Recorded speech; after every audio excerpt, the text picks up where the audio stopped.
Location: Black Hollow State Hospital, England to 2019. In the misty countryside of northern England, nestled at the edge of a forest, stood an abandoned building, Black Hollow State Hospital.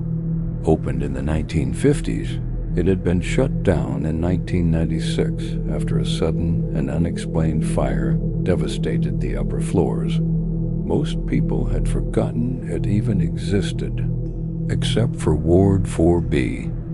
The fourth floor had been sealed off ever since.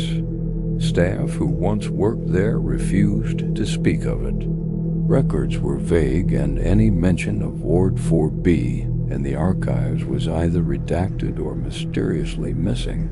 But tonight, someone was returning. Dr. Emily Carter, 32, a rising star in psychiatric research, had been assigned to digitize old patient records at Black Hollow. She arrived late alone, ready to spend the night cataloging ancient paper files in a hospital no one had entered in decades. As she passed through the rusted gates, she felt a strange chill. The interior still had emergency power, just enough to light the main floor. The upper levels, however, remained in complete darkness. It was 11:48 p.m. when it happened. While scanning through a list of outdated patient records, her laptop suddenly pinged. New patient registered, room Ward 4B. Emily stared at the screen, stunned. That's not possible. The fourth floor is closed off. She clicked the file. Name: Margaret Holloway. Admission date: June 14, 1996. Note: missing during fire, presumed dead. Body never recovered. A cold sweat broke on Emily's forehead. That name, Margaret Holloway, the last patient admitted before the hospital burned. Unable to explain the anomaly, she grabbed her flashlight and climbed the stairs to the fourth floor. Each step echoed down the empty shaft like a warning. At the end of the pitch-black corridor, she found it.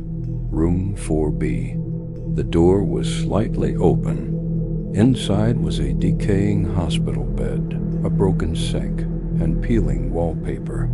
Scrawled on the wall in something dark, too dark to be paint, were the words, "I am still here." Then she heard it. A voice behind her, whispering, "Emily, I've been waiting." She spun around. No one was there, but something had changed. On the bed lay a file, old, dusty, but with fresh ink. It was a letter, handwritten. "No one listened to me. I am not Margaret. I only wanted help. Now it's your turn." The lights flickered and went out. The door slammed shut behind her. Emily lunged for the handle. It wouldn't budge. She turned to face the room again and gasped. In the cracked mirror above the sink, a figure stared back. It was not her reflection. It was a woman in a patient's gown, head tilted, skin scorched, eyes black. Emily stepped closer to the mirror and realized she was looking at Margaret Holloway.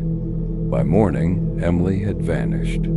Her laptop was still on, open to a single file. Ward 4B remains open, but only to those who know its door.